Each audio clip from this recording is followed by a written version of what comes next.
I pin upon the map the most chilling and terrifying stories I have ever heard. Today, you will uncover why some dark entity brutally took the lives of everyone who made noise in this small neighborhood in Mexico. Share in the comments the horror legends from your city, and I will transform them into haunting and grim stories, utilizing all my writing prowess and talent. I woke up in the middle of the night, drenched in sweat, feeling my head throb with relentless pain. The cause was the screams, long, filled with pain and terror. At first, I thought it was the usual noise from the party that always happened in our yard. But this time, something was different. The sounds were not like the usual drunken clamor or laughter I had grown accustomed to. The screams were piercing, so eerie that they made me freeze in bed, not daring to move. It felt as if fear itself had crept into the room, enveloping me with invisible tentacles. I could hear the horrifying scream echoing through the neighboring walls, each wave of sound piercing me to the bone. It seemed as if it wasn't just a person screaming, but as if death itself had come and started collecting its victims. My mind desperately tried to find a logical explanation for this horror, but I couldn't shake the feeling that events were unfolding nearby that were better left unseen. I clutched the blanket, trying not to breathe, so as not to attract the attention of whatever was happening behind the wall. The thought crossed my mind that it might be some sort of showdown between local gangs. Their presence in this area was always felt, and I knew that interfering in their affairs meant signing my own death warrant. So I decided not to look, not even daring to lift my head from the pillow. The screams suddenly ceased, leaving behind a heavy silence that oppressed with its unnatural calm. Anxiety gripped me. Something had happened, but I was still afraid to find out what exactly. Only when absolute silence reigned in my room did I gather the courage to look out the window. What I saw made my heart stop. The courtyard was strewn with the bodies of the friends of the neighbor who lived below my apartment. Their lifeless bodies lay in strange poses, as if they had been brutally thrown to the ground. The street was bathed in the dim light of street lamps, but even under it, the terrible scene was visible. A multitude of bodies, motionless, with glassy eyes staring into nowhere. I felt the blood freeze in my veins, and my body began to tremble from shock. Suddenly, I saw the courtyard flooded with the bright signal lights of police cars. Their light blinded me, as if thunderbolts had struck the very ground. I recoiled, taking a step back, and nearly fell. My heart was pounding wildly, and my mind couldn't comprehend what I had seen.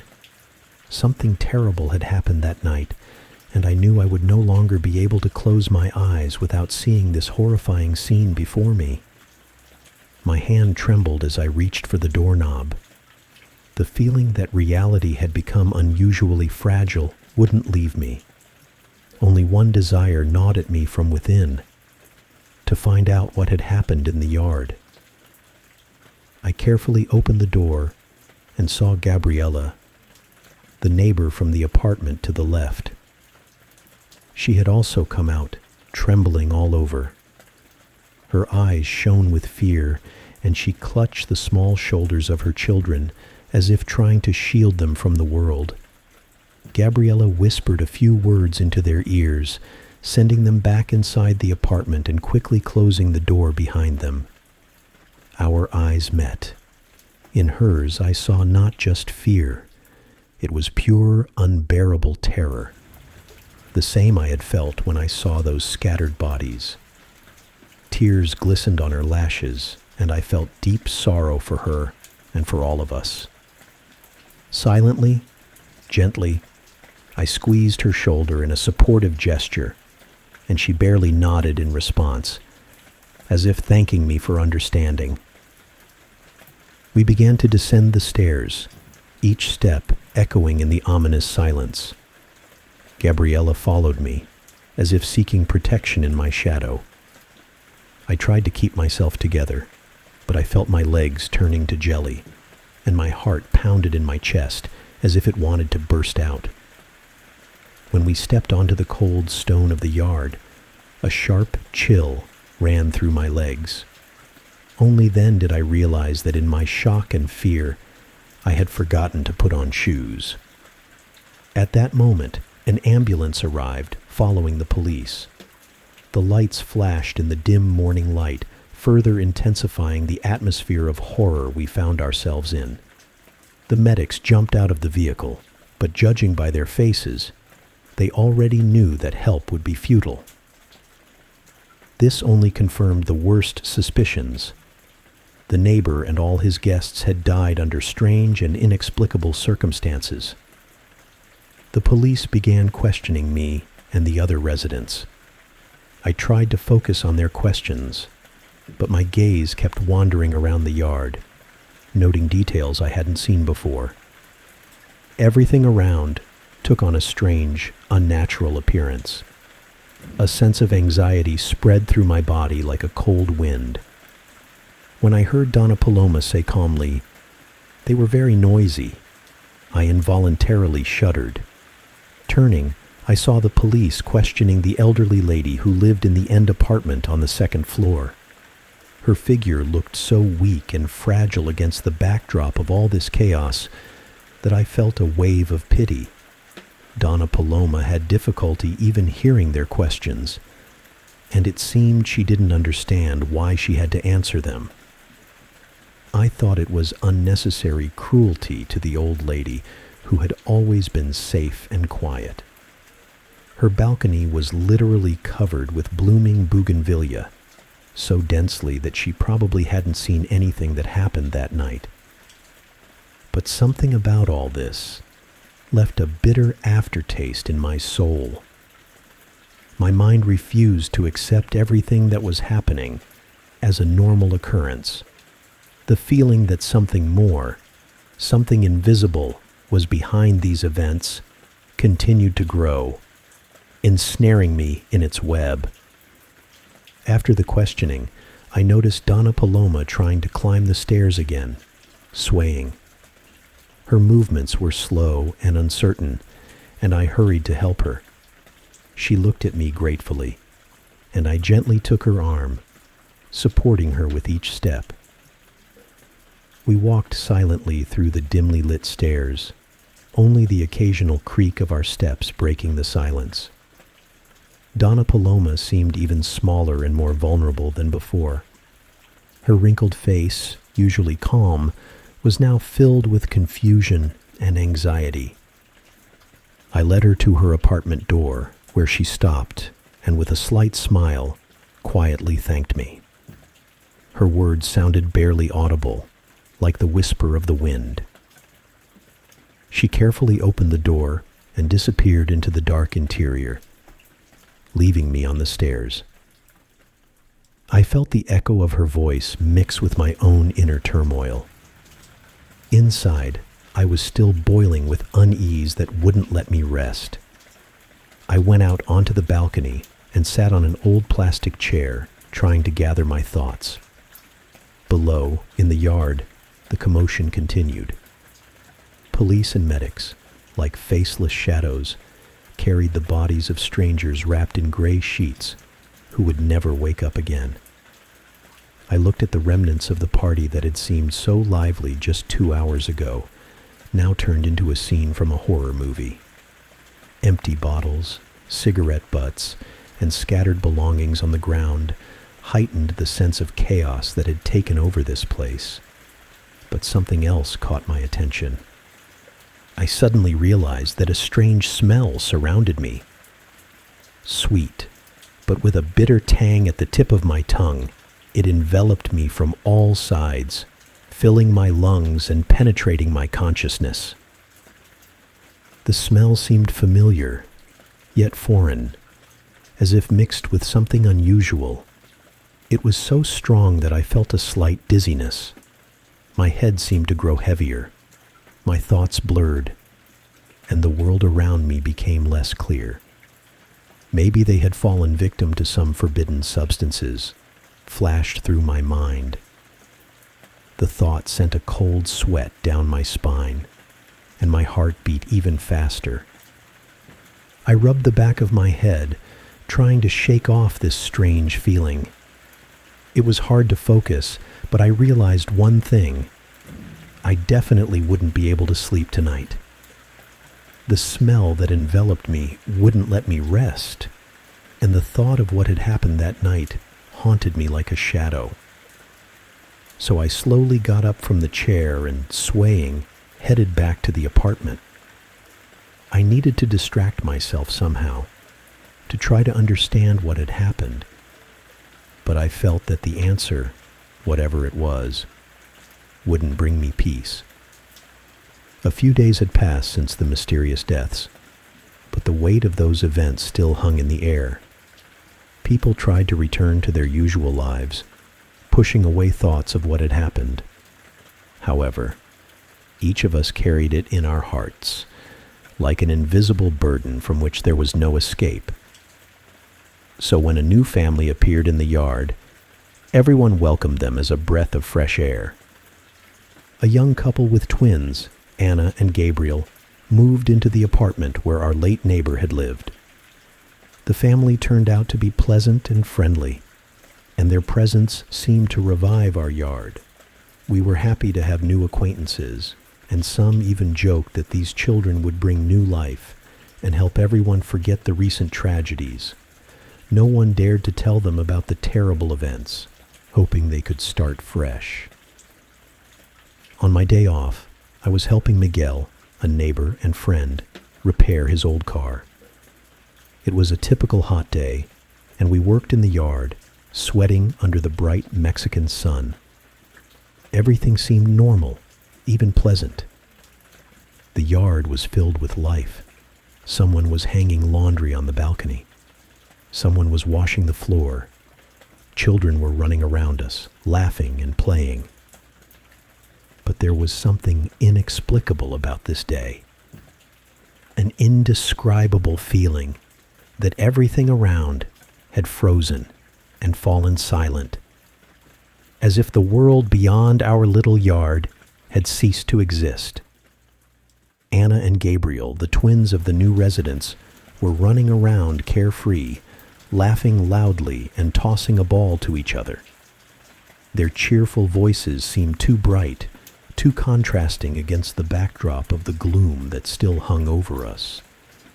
And then something strange happened. Anna froze in place. Her ball slipped from her hands and rolled to my feet, stopping right in front of me. I bent down to pick it up when I suddenly saw the girl collapse to the ground. She began to shake, her body convulsing, and foam slowly started to come out of her mouth. I rushed to her, hearing a scream at the same moment. Turning my head, I saw that the same thing was happening to her brother Gabriel. A moment ago, they were laughing, and now their small bodies were fighting something invisible, something terrible. I tried to help Anna, trying to hold her head so she wouldn't hit it, but I couldn't do anything. Neighbors gathered around. Someone started doing the same with Gabriel. The children's mother screamed, her hands trembling as she tried to embrace her children, but couldn't. Gabriella, one of the neighbors, tried to comfort her, hugging her, but she was just as scared as the rest of us.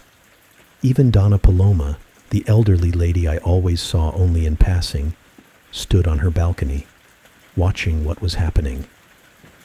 Suddenly, one of the neighbors began to pray loudly, uttering words with fear and hope, as if it could save the children. Others joined in, and the prayer spread through the yard like a wave, awakening some ancient fears and hopes in each of us. At the very moment when the last word of the prayer escaped our lips, the children's convulsions suddenly stopped. They lay motionless but alive. We were all in shock, not understanding what had just happened. What was it? What helped? The prayers or the medical aid? No one knew, but the feeling of anxiety and fear only intensified. Horror completely engulfed me, leaving me powerless and helpless in the face of what had just happened. Anna's convulsions, her pale, almost waxen face, the foam gathering at her mouth, these images haunted me, etched into my consciousness. I tried to hold her, to prevent her from hitting herself, but I was powerless. Around me there were only cries and screams, mixing with my own despair. When the convulsions finally stopped, I felt incredible relief, overshadowed by the realization of how close we had come to the irreparable. But at the same time, I couldn't shake the feeling that we were merely spectators in something much larger than we could imagine. When the children were finally taken to the hospital with their mother, we all remained in the yard, trying to comprehend what had happened. The silence was heavy, tense, as if we were afraid to break it and summon something even worse. Each of us sat quietly, lost in our thoughts, trying to find a logical explanation for what had happened. But there was no logic in this explanation. Suddenly, the silence was broken by the voice of Maria, one of the most devout women in our yard. She looked at us with fear in her eyes and declared that dark forces had settled in our yard. They had first taken our neighbor, and now had almost claimed the children. Her words pierced us, making us feel the horror and helplessness all over again. The neighbors picked up on this, starting to discuss theories, each adding something of their own, and together they tried to find answers to questions that had no simple answers.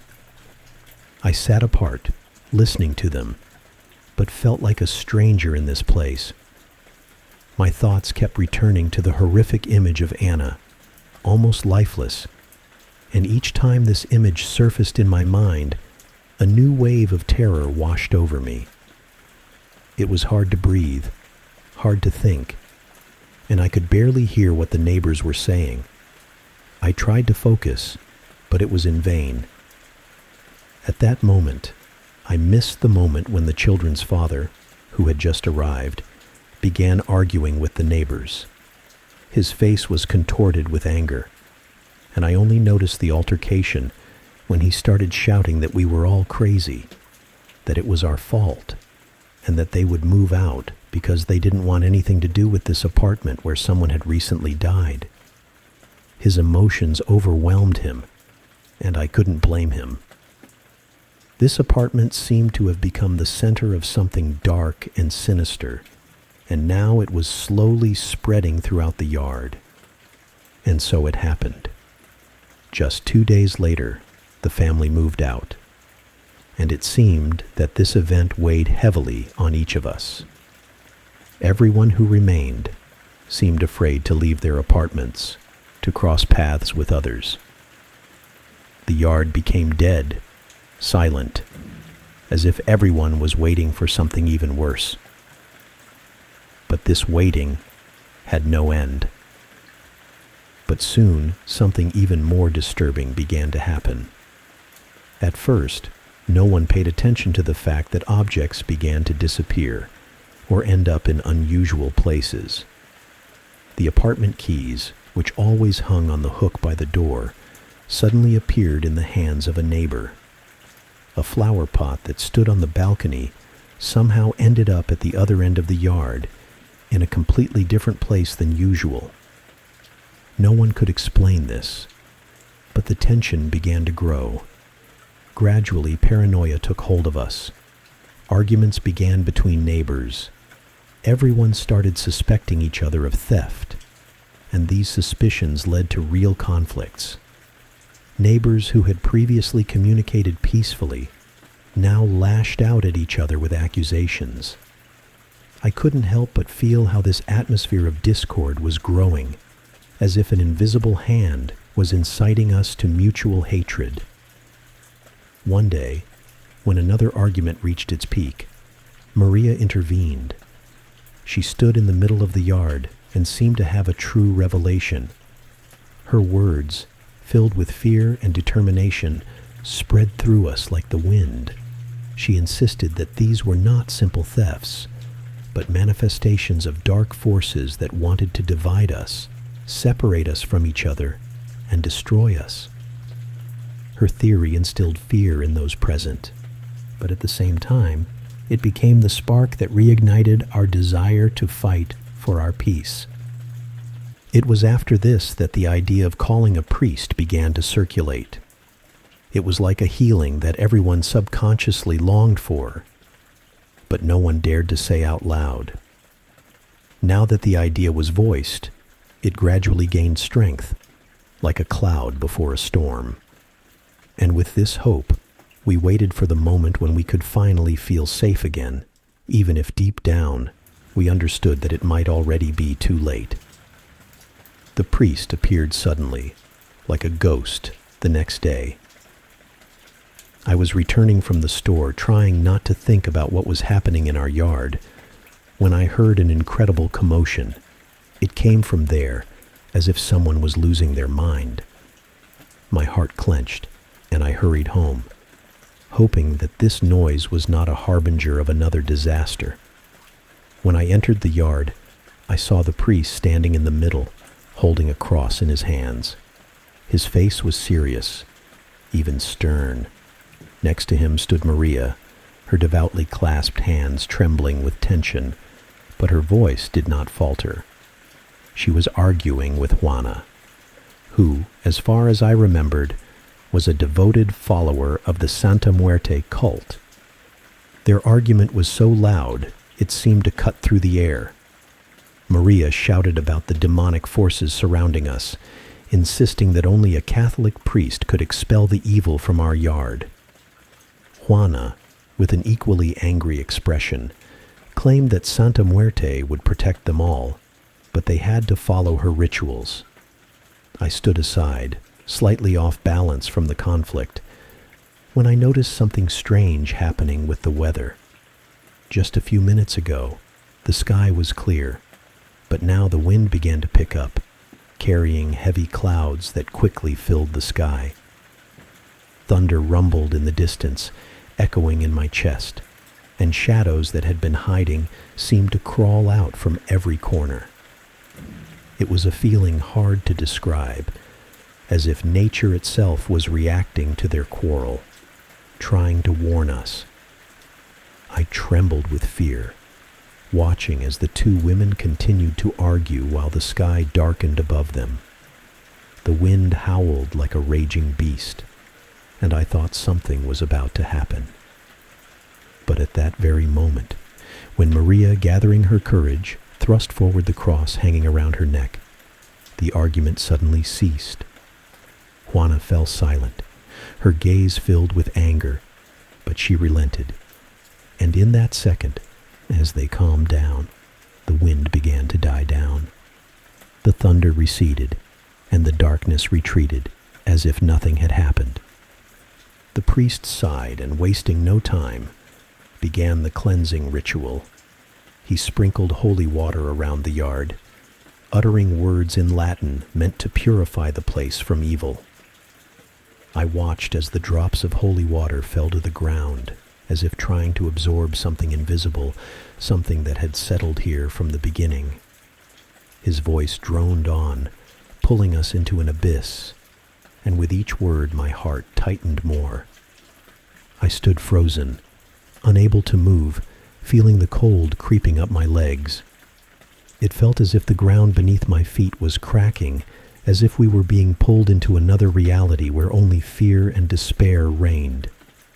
I was terrified that we might never return to normal life, that the evil we felt would stay with us forever, leaving only empty, dead apartments around. The ritual ended, and for a moment it seemed to bring peace to the people around. Even Juana, who had been on the verge of exploding a minute ago, looked at the priest with a mix of disbelief and relief.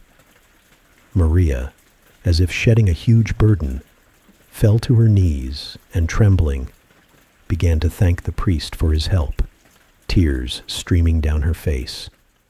But I stood there, feeling the cold seeping under my skin, unable to shake the thought that this wasn't the end. Something inside me told me that it wouldn't end so easily. How could the evil that had caused such horrors retreat so easily? I looked at the others, who were already starting to disperse, slowly calming down, and realized that they seemed to feel relieved. But not me. My premonitions were confirmed sooner than I could have imagined. The priest, convinced that his work was done, headed to his car. His posture was confident, but anxiety grew in my heart. He got behind the wheel, and I was about to head home when I saw a thin stream of smoke begin to rise from under the car's hood. It seemed so unusual that I stopped involuntarily, and my heart began to race. The priest tried to start the car, but the engine was silent. The smoke grew thicker, and I noticed his expression change from confident to worried. He tried to open the door to get out, but it wouldn't budge. I could see a shadow of panic appear on his face. Something was holding him in the car, as if a trap had closed on him, and he was helpless. The smoke quickly filled the cabin, and in the next moment, flames engulfed the front of the car. The fire licked the hood, and I felt horror grip my heart. Without thinking, I rushed to the car along with several neighbors. They, like me, were gripped by fear and despair. We tried to open the doors, banging on the windows, shouting, but nothing worked. The priest inside began to thrash desperately, but nothing helped. Miguel, his face pale with horror, dashed to his car, grabbed a bat, and returned to the priest's car. He told the priest to cover himself before he started hitting the glass with all his might.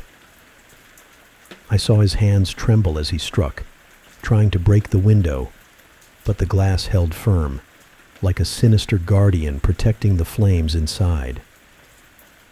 The fire spread rapidly, engulfing the car as if devouring it. I felt waves of hot air scorching my skin, and my lungs constricted from the smoke and fear.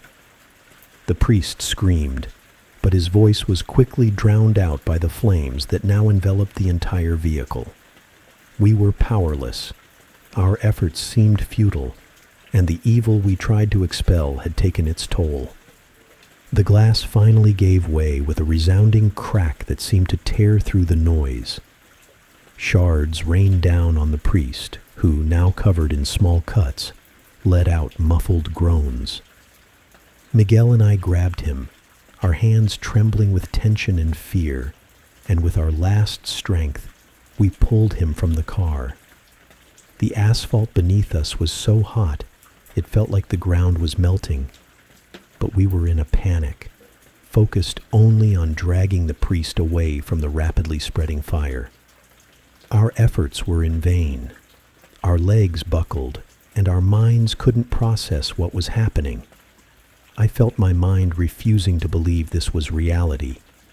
Each heartbeat was heavy and dull, echoing through my body like the final blows of a hammer sealing a death sentence. Finally, a neighbor helped us to our feet. I tried to stand, but the fear that gripped me to the bone paralyzed my body. And then the first explosion happened.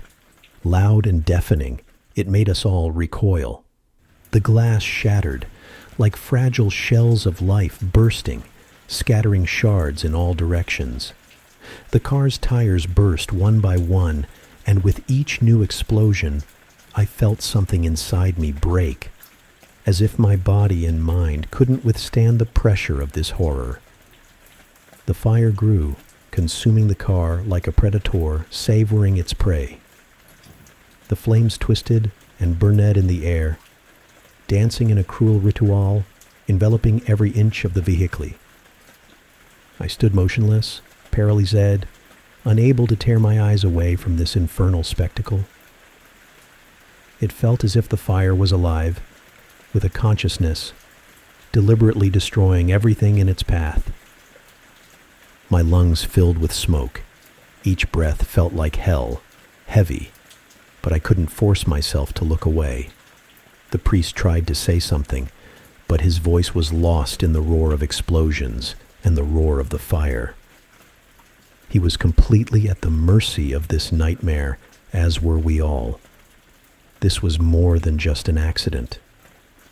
It was the embodiment of evil that had emerged from the shadows, showing that it hadn't disappeared, but was waiting for its moment to strike again. Gabriella was shouting something into the phone, calling the firefighters, but it seemed futile. Juana, her face contorted, screamed something about the goddess bringing punishment, her voice filled with panic and hatred. And I stood there, feeling how this place and this moment separated me from reality. Everything around seemed unreal, like a terrible dream from which I couldn't wake up. I couldn't think, couldn't act. I just stood and watched as the car turned into a blazing ball of fire, as the evil we tried to expel returned, stronger and more ruthless than ever. After the priest's car turned into a blazing ball of fire, our yard changed. This place, which had once been ordinary, now became a battleground between forces beyond our understanding. The incident with the car not only frightened the residents, but also shattered their usual way of life, making them believe we were dealing with something much darker and more dangerous. With each passing day, religious differences among the neighbors grew sharper. Some decided that constant prayer was the only solution and created a makeshift altar where they lit candles and prayed to God for protection. Others, on the contrary, burned incense and smoked herbs, trying to drive out the evil spirits they believed had settled in our yard.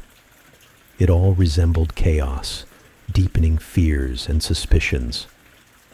I watched as our place, once a home, turned into an arena of clashes between different beliefs and practices. At night, the yard was filled with the light of candles and the smoke of incense, and the air was thick with fear and paranoia. Every sound seemed suspicious. Every shadow movement triggered a new wave of panic. It all became increasingly like a growing nightmare from which there was no waking up. The situation reached a critical point one morning when a neighbor's cat went missing. She couldn't find it in her apartment and began searching the yard in a panic. Her cries for help sparked a new wave of anxiety among the neighbors, and everyone joined the search. There was a sense in the air that this wasn't just the loss of a pet, but another sign that something was wrong, that the evil hadn't left us. But what one of Gabriella's sons said next brought even more terror. He claimed to have seen Juana with a grim look and a bag in her hands, heading somewhere. And it seemed to him that something was moving inside the bag. It was unbelievable, yet terrifying, and all eyes instantly turned to Juana, who now looked even more suspicious. The cat owner's cries mixed with the neighbors' voices as they began discussing what to do. Fear quickly turned to outrage, and it became clear that action was needed immediately. A chill ran down my spine as I realized that Juana might have decided to perform a ritual using the animal, and that she needed to be stopped before things got worse. The neighbors split into groups to search for Juana in different parts of the yard and building. I felt my fear turning into determination. We couldn't let this continue. Every second felt like an eternity. Every sound made my nerves tremble. The yard turned into a labyrinth of shadows and threats, where every step could lead to a new nightmare. Hours passed since the cat's disappearance, and our yard turned into a true arena of chaos. People hurled accusations at each other, and more often, eyes settled on Juana. Silent suspicions grew, and it became clear that we couldn't leave this unresolved. An invisible threat hung in the air, as if everything that was happening was part of something bigger, something we couldn't comprehend. Someone mentioned an old cemetery on the outskirts of town, a place rumored to be used for Santa Muerte rituals. This thought, so frightening and unnatural, immediately took hold of everyone. I didn't want to go there. Something inside me screamed that it was better to leave everything as it was. But when we realized that Juana had disappeared, fear and suspicion cornered me. We set out for the cemetery. The road there was long and eerie, passing through an abandoned wasteland. With each step, I felt everything around me becoming less real. Every sound seemed too loud, every shadow too long. When we finally reached the cemetery, I was gripped by a fear I had never known before. Before us lay a horrifying scene. Old graves, broken tombstones, all overgrown with weeds. And amidst this desolation, a small altar lit by burning candles. I saw Juana. She stood by the altar, seemingly unaware of our presence. Her lips moved in silence, whispering something incomprehensible, and in her hands, she held a bag with visible movements inside. I felt every cell in my body protesting, urging me to turn and run as far away as possible. But instead, I took a step forward, another step. We knew we had to stop her, even if it meant facing something beyond our understanding. As we approached her, I saw in her eyes not just rage, but something more, as if fear itself was hiding in them. I grabbed the bag, yanking it from her hands. At that moment, time seemed to stop. Juana fell to the ground, and suddenly everything around became incredibly quiet. Even the wind stopped. The feeling of horror overwhelmed me as we rushed to her, pulling the bag from her hands and forcing her to stop the ritual. Juana tried to fight, screamed something meant to stop us, but it was too late. We returned from the cemetery, exhausted and speechless, as if after a hard battle. The cat, burdened with death and horror, was returned to its owner, who, barely holding back tears, took it home. Juana, also exhausted, silently went to her apartment.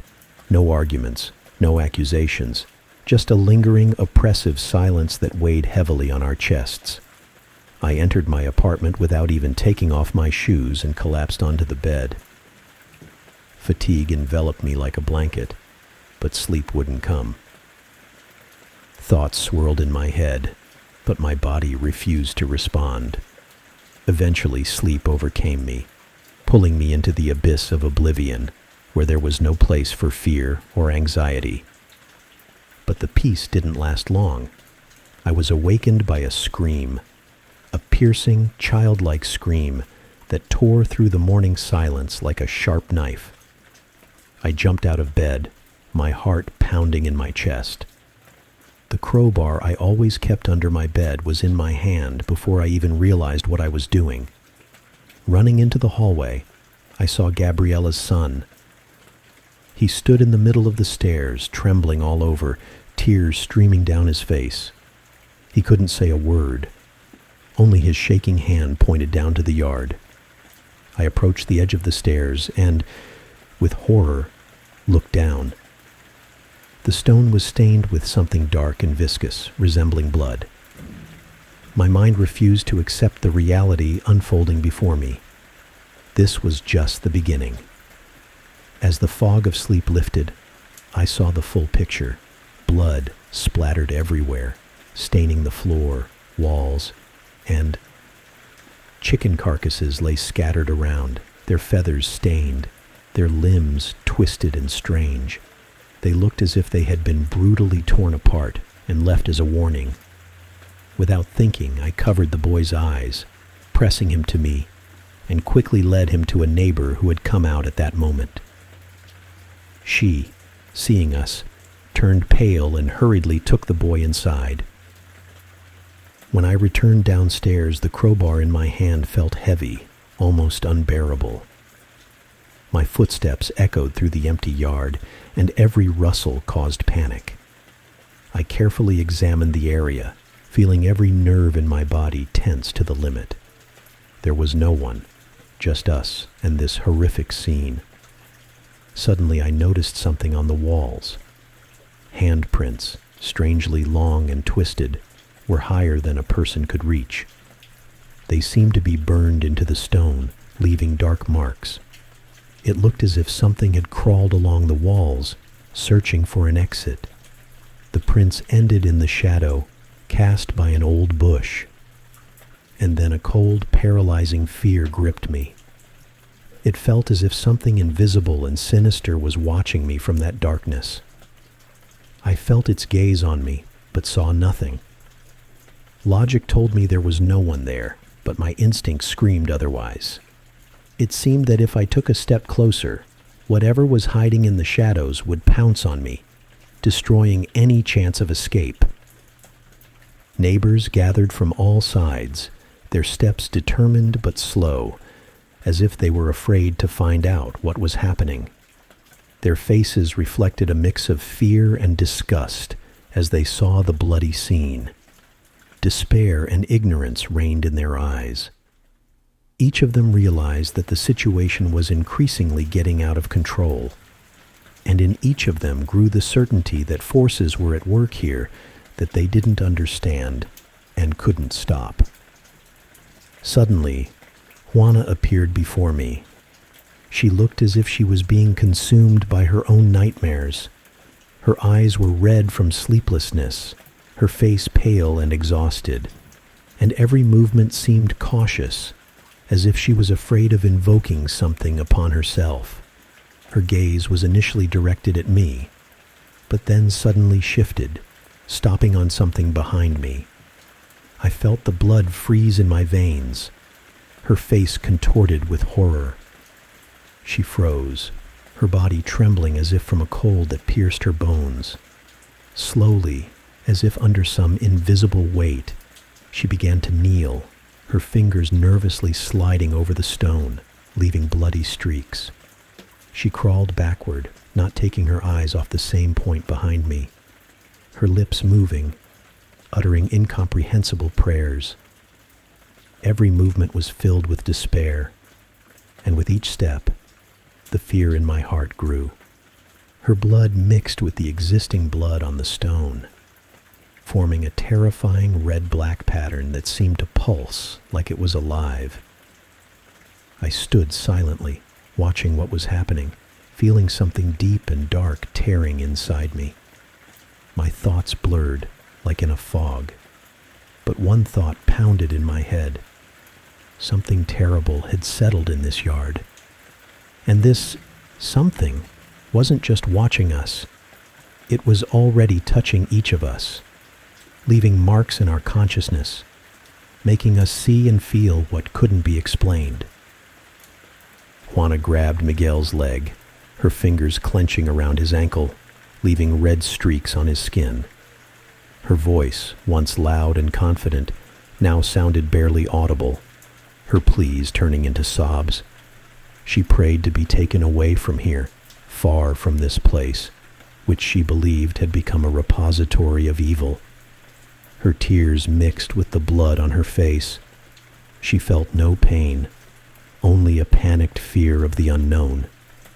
And then I realized that even I, once skeptical and rational, had begun to believe that something invisible, dark, and terrible had settled in our yard.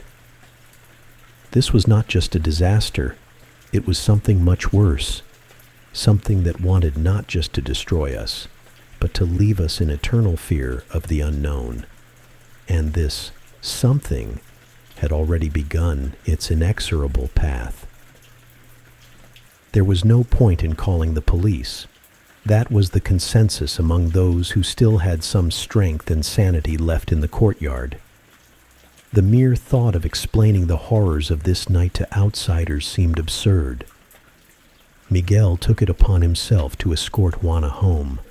She walked unsteadily, as if teetering between sleep and nightmare, while Miguel silently supported her, trying to offer some comfort. Their figures disappeared around the corner of the building, leaving the other residents alone with the eerie silence of the courtyard. Left to ourselves, we, the silent witnesses of what had transpired, began to clean the courtyard. This was no ordinary cleaning, where you simply try to tidy up. No, this was something different, something desperate and almost ritualistic. The stones were stained with blood that seemed to have seeped into them, as if fused with the very courtyard. Every movement, every sound was muffled by the heavy silence that hung over us like a cloud, ready to burst at any moment. But even in this silence, there was something more terrifying than the sight of the horror before us. It was the feeling that something or someone was watching us. I wasn't the only one who felt this gaze. It hung in the air, almost palpable on the skin. Each neighbor would occasionally turn around, as if trying to catch whoever was standing behind them. They quickly turned their heads, fearfully scanning the area, but saw nothing. Yet this nothing was the most frightening. It seemed alive and omnipresent. Old Paloma, who always sat in her corner, was now in plain sight. The neighbors decided to bring her out into the courtyard and keep her close to protect her from potential dangers. She sat on her stool, clutching her prayer beads, quietly whispering words that had probably long lost their meaning to her. We all sat in the center of the courtyard, huddled together, as if this could protect us from the invisible threat. I looked at my hands, which I had recently washed of blood, but even clean, they seemed stained to me. The red tint did not fade from memory, and the smell of blood, metallic and suffocating, seemed part of the stone, part of the courtyard itself. My head hung heavily, and my eyes focused on the cracks in the stone, where traces of the night's horror still glistened. Each of these cracks seemed to me a door to the abyss, from which evil crawled out. I don't know how long we sat like that, united by a common horror. Hours blended into one endless moment when suddenly Miguel broke the silence. He stood, nervously fidgeting with his hands, and his face showed both despair and determination. He said that this couldn't go on any longer, that we needed to find a way out of this nightmare. His words sounded like a thunderclap in the dead silence, and although no one reacted immediately, it was clear that everyone agreed with him. We all understood that we were standing on the edge of an abyss, and the next step could be our last.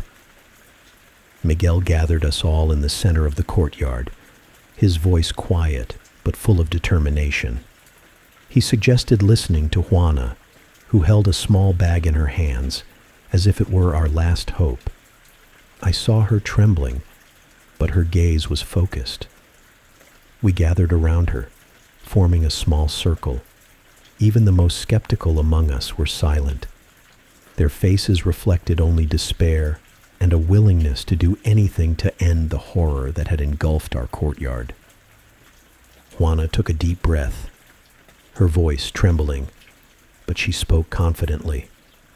She told us about an ancient ritual that, according to her, could protect us and drive out the evil that seemed to have settled here. I listened to her, and with each word, I felt fear gripping me more and more, but at the same time, I realized that we had no other choice. This was our last chance, our last hope. I looked at the faces of the neighbors. No one objected. No one doubted. We were all so scared that we were ready to try anything. So we dispersed to our apartments to gather things that could help in the ritual. I took a small wooden cross that always hung above the door. Others returned with crosses, amulets, small icons, statues of saints, prayer books, In the center of the courtyard, we placed a large candle, a symbol of our collective strength. Its flame flickered in the wind, but did not go out, as if showing that we were still holding on. We stood around the candle, forming a circle. I felt that this unity, though born of fear, gave us a measure of strength. We were less defenseless in the face of the unknown horror that haunted us. I stood in the circle, feeling cold sweat trickle down my back, looking at my hands. They were clean, but it seemed to me that there were still traces of blood on them. The metallic smell that had seeped into the stones seemed more and more tangible. I could barely breathe from the tension. Each of us whispered prayers, asking for protection. I heard Juana begin her ritual. She took herbs and salt from her bag, sprinkling them around the candle, creating a barrier. Then she took a knife and made a cut on each of our fingers, letting the blood fall to the ground. I watched this, and my insides churned with horror. But I couldn't look away. The candle in the center suddenly flared up stronger, as if fighting an invisible wind trying to extinguish it. I noticed the neighbors' faces tense, each glancing at the others, but no one dared to break the ominous silence. It was getting darker around us, the sky quickly covered with heavy black clouds, and it seemed that a storm was ready to break upon us. Suddenly the air became thick and heavy, as if the very atmosphere was pressing on our chests, making it hard to breathe. Juana seemed unaware of this, her eyes burning with a fanatical gleam, and she raised her hands to the sky, loudly calling on the forces to help her. Her words were filled with despair and faith, as if this was our last hope for salvation. The wind howled stronger, and the first drops of rain fell heavily to the ground, shattering on the stone. Every sound seemed amplified in this eerie silence. I felt fear gripping my heart, each clap of thunder making me flinch. The clouds that covered the sky descended lower, as if trying to engulf us along with our despair. At some point, as Juana uttered the final words of the incantation, a powerful rumble suddenly echoed around us. It wasn't just thunder. It sounded as if a deep, rolling scream burst from the sky, piercing the veil between worlds. It was the scream of something inhuman, terrifying, that made the hair on my head stand on end. It seemed that nature itself was rebelling against what we were trying to do. I felt cold sweat break out on my forehead. Something incomprehensible, invisible, but immensely powerful was nearby, and we all felt it.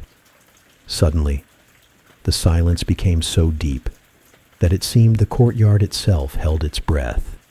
I stood holding my breath, feeling my heart pounding in my chest, and one question echoed in my mind. Would this work? The candle flame no longer flickered. It burned steadily, but I still felt a deep anxiety. We stood in anticipation, afraid to even move, as if something invisible held us in this circle.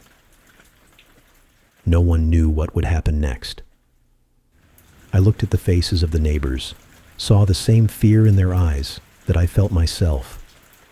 Juana stood with a composed expression, but I saw her hands trembling, and all that was left was to wait, hoping that we had done everything right, that this ritual, this unity, would give us some chance of survival in this place where evil lurked, waiting for its moment to strike the final blow. Suddenly, I was overwhelmed by a strange but pleasant feeling of relief, as if an incredible burden had been lifted from my shoulders. This feeling was like a long-awaited breath of fresh air after being underwater for too long. At first, I couldn't believe it. So unexpected it was, but it was real. My muscles, which had been trembling with tension, began to relax, and a deep, relieved sigh escaped my chest. I felt weak, as if I had just woken from a terrible dream, and my strength, all this gathered and accumulated tension inside, simply dissolved. I looked around and saw that I wasn't the only one who felt this relief. The neighbors, though looking extremely exhausted, shared the same feeling with me. Gabriella was supporting old Paloma, who could barely stand, but shadows of smiles appeared on their faces, the first in all this horrific time. Juana, who was still standing with her hands raised, lowered them, and her lips stretched into a smile that mingled with an expression of almost childlike joy. Everyone began to smile, their eyes filled with the hope we had long sought. It seemed the ordeal was over, the darkness had retreated, and we had triumphed. People hugged, sighed with relief. Some even began to laugh quietly, both from relief and exhaustion. The storm slowly subsided, the rain became less intense, and the thunder now rumbled far away, as if that terrible scream had retreated with it. But the joy was tense, as if its thin edge could snap at the slightest sound. And as I watched the joyful faces of the neighbors, a new feeling sprouted within me, a small seed of doubt. Was this really over? Had we truly banished the dark force, or was this just a temporary lull before a new strike? A quiet, barely noticeable whisper of doubt pierced my thoughts. All these rituals, all these incantations, perhaps we had only touched something deeper, something we couldn't even comprehend. The joy, though genuine, already seemed a bit premature. I felt it in every cell of my body. In their joy, everyone decided to celebrate the event.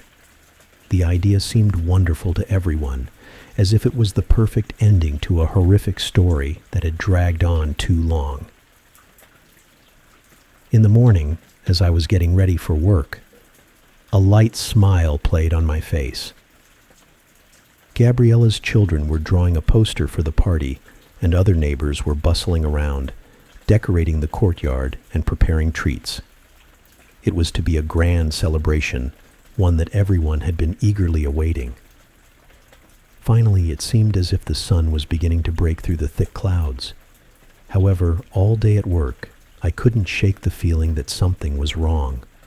Something small, elusive, like a slight chill, ran down my skin, and this inexplicable anxiety wouldn't let me rest.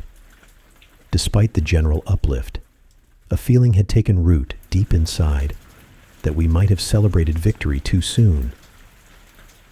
When the workday ended, I hurried home, having stayed a bit late. From afar, I heard music coming from the courtyard. My smile returned, as it seemed a sign that everything was fine. Quickly grabbing the bag with the ordered snacks, I approached the gate and, pushing it open, entered the courtyard. My gaze froze, and cold fear pierced my entire body, paralyzing every movement. The bag slipped from my hands, falling dully onto the stone floor, scattering the ordered snacks, but it seemed so insignificant, trivial against the backdrop of what lay before me. All my neighbors lay motionless on the cold stone, their bodies twisted in incredibly horrific poses, frozen in a moment of unspeakable suffering. Their faces, they were pale, almost deathly white, each feature frozen in agony, as if their skin had blackened from the horror that consumed them from within. Their eyes, widened in final despair, looked dead, but their empty gazes still seemed to radiate what they had seen before death. Their lips were twisted, as if in a scream that was never heard. Unspeakable pain and horror were etched on their faces, like the imprint of some invisible force that had torn the last breath of life from them. It all looked absurd and eerie against the backdrop of festive decorations that pointlessly illuminated their dead bodies, and the dance music that continued to play as if nothing had happened. The The sounds of the cheerful melody blended with the silence that filled the courtyard, turning the whole scene into a sinister farce. Around were scattered streamers, colorful balloons, garlands, all now part of the horrific spectacle that unfolded before me.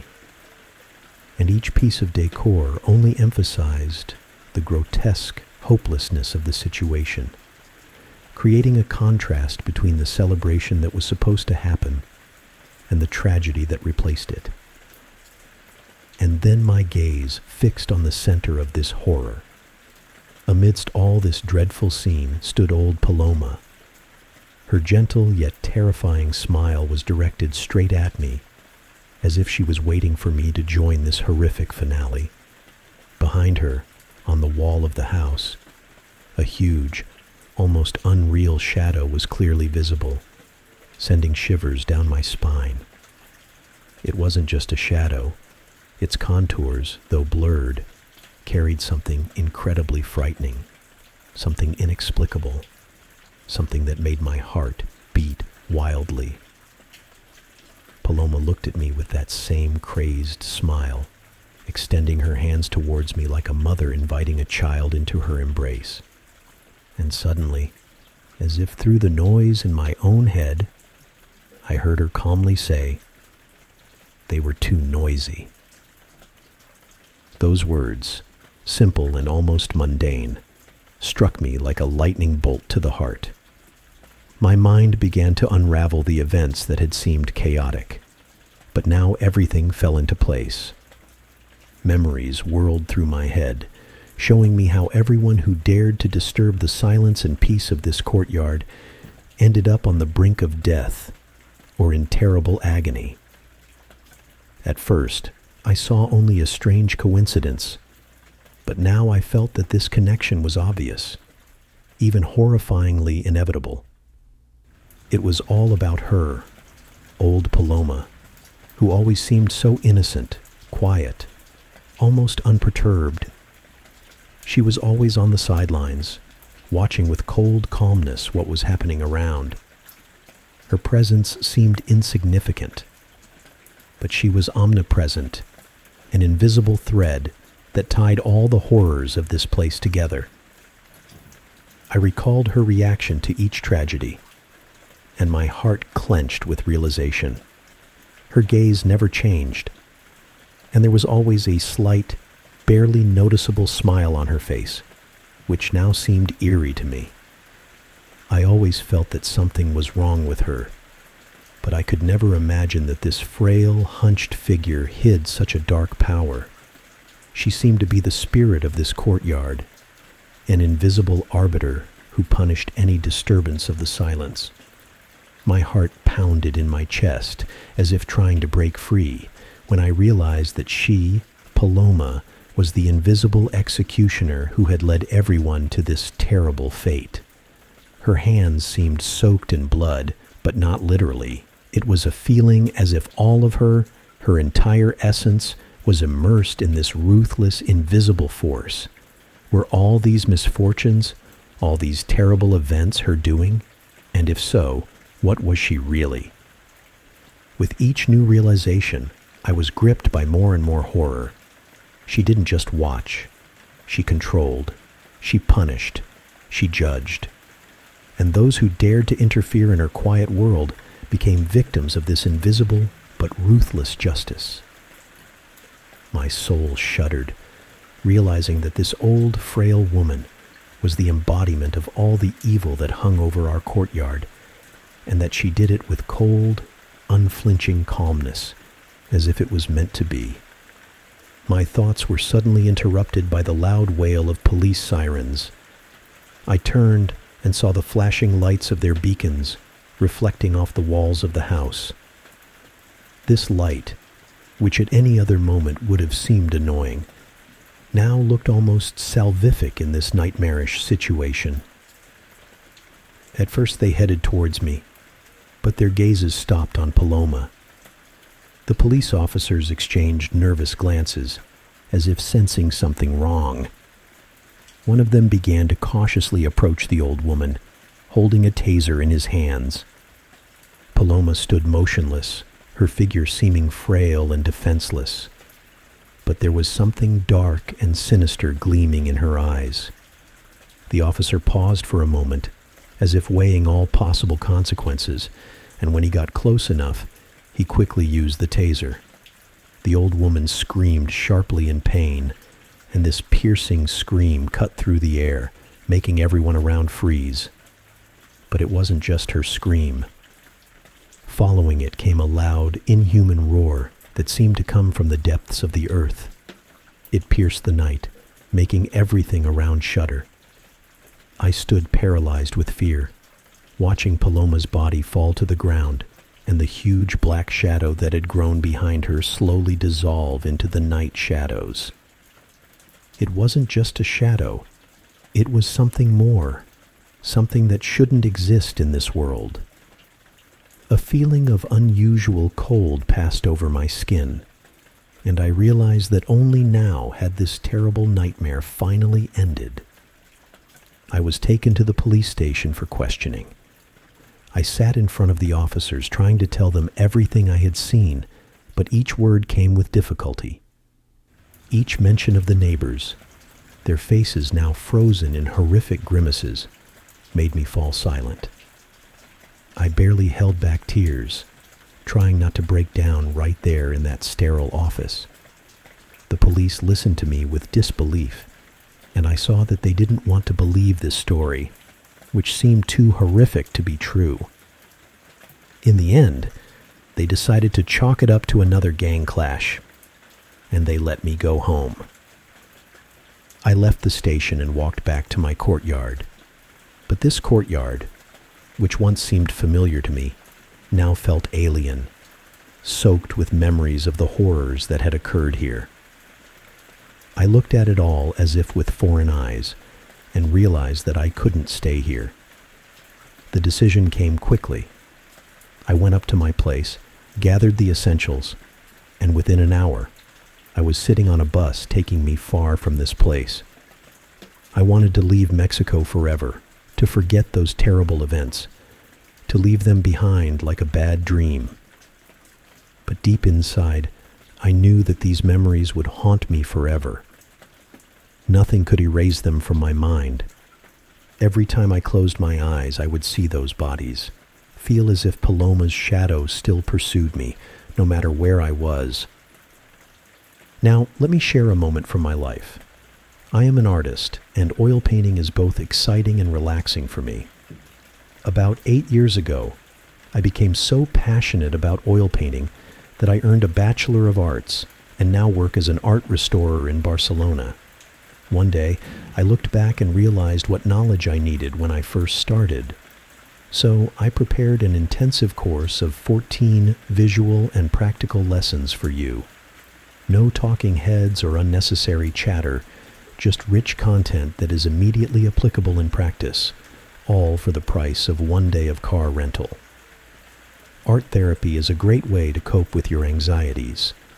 Link in profile or description.